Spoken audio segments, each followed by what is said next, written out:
ये जो आप तस्वीरें देख रहे हैं और तस्वीर में आपको जम्मू कश्मीर के पुलिस अफसर नजर आ रहे होंगे। इनके बीच में खड़े हैं दो आतंकी जो लश्कर-ए-तौयबा के लिए काम कर रहे थे और इन्हें कहा जाता है ओवरग्राउंड वर्कर। मतलब ये हमला तो नहीं करते, लेकिन जो आतंकी अगर पाकिस्तान से भारत में आ रहा है तो उसको पूरी हेल्प करना, मतलब उसे रहने ठहरने के लिए जगह देना, उसे पैसे का बंदोबस्त करना और उसको आगे की प्लानिंग बताना और उसको जो भी ग्राउंड हेल्प चाहिए वो देना। अब भी इस जो जम्मू कश्मीर पुलिस है वो आर्मी के साथ मिलकर साझा अभियान कर रही है और हर जगह कहीं ना कहीं रेड कर रही है, कहीं चेक नाकेबंदी कर रखा है इन्होंने और हर तरह से पूरे इलाके को घेर रखा है। तो जम्मू कश्मीर में बांदीपोरा जो जगह है वहाँ की पुलिस ने नाकाबंदी लगा रखी थी हर जगह। अब इसी नाकाबंदी में ये आतंकी पकड़ा गए, पुलिस के हत्थे चढ़ गए। पुलिस ने जब चेकिंग किया तो पाया कि इनके पास चाइनीज ग्रेनेड, AK-47 और 2 पिस्तल है और एक जो है वो फुल्ली लोडेड मैगजीन है और उसके साथ ही एक माउजर भी है। मतलब समझिए इतने सारे हथियार के साथ ये जो ओवरग्राउंड वर्कर है ये इनको जम्मू कश्मीर पुलिस ने पकड़ा है और ये बहुत ही बड़ी बात है, क्योंकि जिस तरह से जो कहा जाता है ना कि आतंकियों की कमर मजबूत कौन कर रहा है, कमर मजबूत कर रहे हैं ये जो ओवरग्राउंड वर्कर है। आप स्लीपर सेल का नाम सुना होगा आपने, स्लीपर सेल की तरह ही ये ओवरग्राउंड वर्कर है जो काम करते थे लश्कर-ए-तौयबा के लिए। बांदीपुरा में ही एक लश्कर-ए-तौयबा के आतंकी को भी मार गिराया था कल पुलिस ने। उसी के बाद ये जो लंबी प्रोसेस, क्योंकि जो बांदीपुरा इलाका है वहां पुलिस के पास बड़ा इनपुट था कि यहाँ बहुत सारे लोग जो हैं वो काम कर रहे हैं लश्कर-ए-तौयबा के लिए, तो इसके लिए पुलिस ने कम से कम 7 से ज़्यादा चेक पोस्ट बनाए। एक चेक पोस्ट जो था उस चेक पोस्ट पे जो इलाका है कनीपारा जो इलाका है वहाँ पुलिस को एक इनपुट मिला कि इतने 3-4 लोग जा रहे हैं, उसमें से 2 लोग आइडेंटिफाई हुए हैं कि ये लश्कर-ए-तौयबा के लिए काम करते हैं। फिर जब पुलिस ने उनकी गाड़ी रुकाई तो उन्होंने भागने की कोशिश की और पुलिस ने उन्हें पकड़ लिया। पकड़ा तो पता चला उनके पास उनकी गाड़ी में चाइनीज़ हैंड ग्रेनेड मिले हैं, फिर एक 762 की एम्यूनेशन मिले हैं और इनके पास से 2-4 गन्स मिले हैं। अब जब ये पूरा जो इलाका है, जब ये जो पूरे इलाके में जो कवायद शुरू हुई है इन्हें जांच की, ये तब शुरू हुई है जब कुछ इलाकों को रेड जोन घोषित किया गया कि ये सब इलाकों में कहीं ना कहीं आतंकी छुपे हुए हैं और आतंकियों के मददगार हैं वो भी इसी इलाके में है और वो यहाँ से एक्टिवली आतंकियों की हेल्प कर रहे हैं, क्योंकि कहीं ना कहीं से ग्राउंड पे हेल्प तो चाहिए, उसके बिना तो पॉसिबल नहीं है। आपने देखा होगा जो 4 आतंकियों का स्केच आया था उसके बाद 2 आतंकियों का नाम सामने आया था जो कि TRF के लिए काम करते थे और लोकल सपोर्ट देते थे। उसमें आदिल शाह था और एक और था जो उनका नाम मैं भूल रहा हूँ। आदिल शाह और ये जो 2 लोग हैं ये लोग ग्राउंड सपोर्ट पहुंचा रहे थे, उसी तरह ये भी काम कर रहे थे।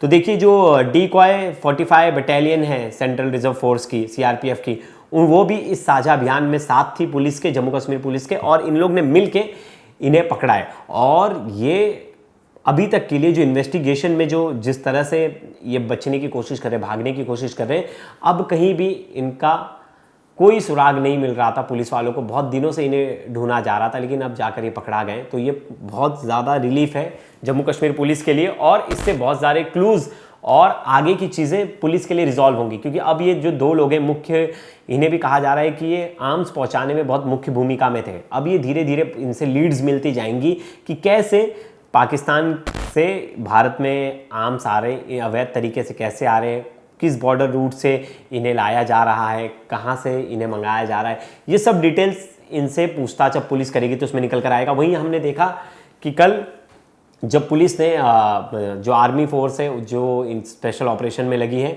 उन्होंने 7 से ज़्यादा जो आतंकी हैं उनके घर को निस्तनाबूद कर दिया है।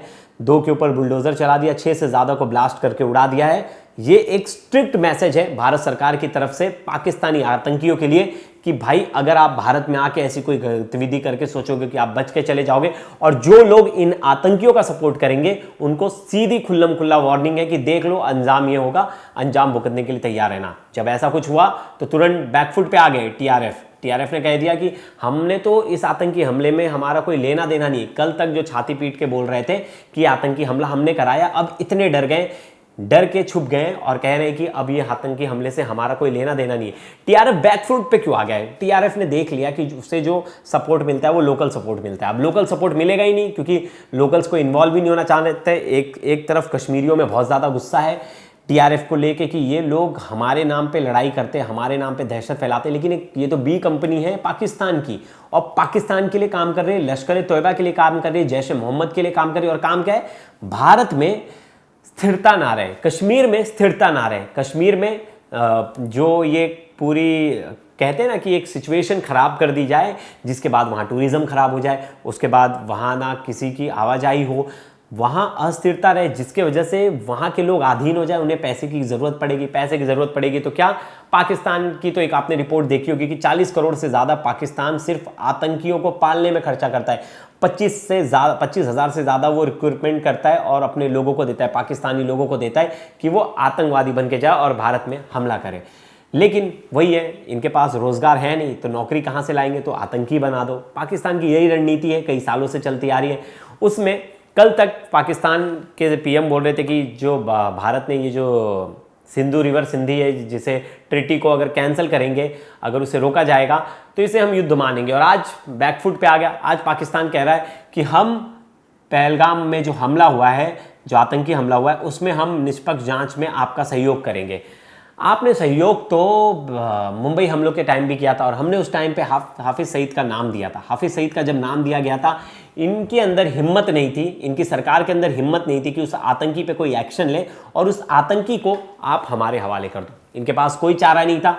इन्होंने उस समय भी ना भारत की मदद की, ना उस आतंकी को दिया। बस दोहरी राजनीति कि हम आपकी हेल्प करना चाहते, बस बोलेंगे हेल्प करना है, हेल्प नहीं करना है, क्योंकि खुद आपने अपने घर में सांप पाल रखा है और आप चाहते ही नहीं कि वो सांप किसी के हाथ में आए, क्योंकि आपको जब तक वो सांप खुद नहीं डसेगा तब तक इसका मज़ा नहीं आएगा। और हमने देखा भी, इनका सांप इन्हें ही डस लिया। जैसे इन्होंने आतंक को इतना ज़्यादा बढ़ावा दिया, अब तालिबान इतना काबिज हो गया था, आईएसआई इतना काबिज हो गया था कि बलूच के लोग आईएसआई से इतने त्रस्त हो गए थे कि बलूच के भी लोगों ने इनके खिलाफ विद्रोह कर दिया। वहाँ सिविल वॉर वाली सिचुएशन है, गृह युद्ध जैसी सिचुएशन है, क्योंकि कल ही बलूच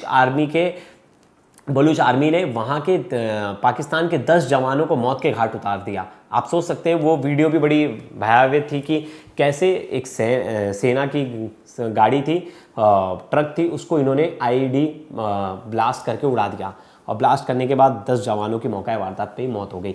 लेकिन पाकिस्तान सेना इसे एक्सेप्ट नहीं कर रही थी, तो बीएलए ने यानी बलूच लिबरल आर्मी ने उसकी वीडियो बना के ट्विटर और बाकी जगह पे साझा कर दी और मीडिया को भी दे दिया। बोला कि ये देखो, ये है सबूत, हमने कैसे इनके 3 ट्रक्स को उड़ा दिया और इसमें बहुत ज़्यादा पाकिस्तान आर्मी का नुकसान हुआ। तो पाकिस्तान अपने घर की स्थिति संभाल नहीं पा रहा है, लेकिन वह आतंकवाद के साथ ऐसे खड़ा है जैसे कि आतंकवाद ही उसका मेन मकसद हो गया, आतंकवाद ही उसका मेन ऑक्यूपेशन हो गया, आतंकवाद ही उसका मेन सोर्स ऑफ इनकम हो गया। और है भी, सही बात है, पाकिस्तान पैसे भी तो इसी तरीके से कमा रहा है कि आतंकवाद को बढ़ावा दे रहा है और वो चाइना और बाकी कंट्रीज से फंडिंग लेता है। क्यों?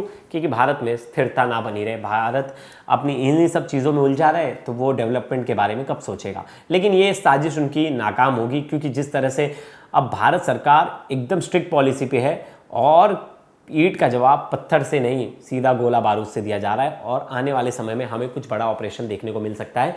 हम उसके अपडेट्स ज़्यादा नहीं बता सकते क्योंकि उसकी भी गाइडलाइंस है, बहुत सारी चीज़ें हम लाइव अपडेट आपको नहीं दे सकते, लेकिन बड़ा होगा और बहुत बड़ा कुछ देखने को मिलेगा आपको आने वाले समय में। उसको लेकर पाकिस्तान बहुत ज़्यादा चिंतित है, पाकिस्तान हर तरफ भागने की कोशिश कर रहा है, लेकिन पाकिस्तान के साथ इस वक्त खड़ा कोई नहीं होना चाहता। यहाँ तक कि रशिया एम्बेसी के तरफ से कह दिया गया है कि पाकिस्तान जाना इस समय खतरे से खाली नहीं है, पाकिस्तान जाने से आप बचिए। रशिया के एम्बेसी से ये सीधा फरमान चला गया रशियन लोगों को, और रशिया गवर्नमेंट ने भी कह दिया है कि अभी पाकिस्तान जाने की कोई ज़रूरत नहीं। तो सोचिए पाकिस्तान की छवि कैसी हो गई है कि कोई भी अब पाकिस्तान नहीं आना चाहता, सबको पाकिस्तान आने में डर लग रहा है। आने वाले समय में हमें बहुत कुछ बड़ा देखने को मिल सकता है इस केस में।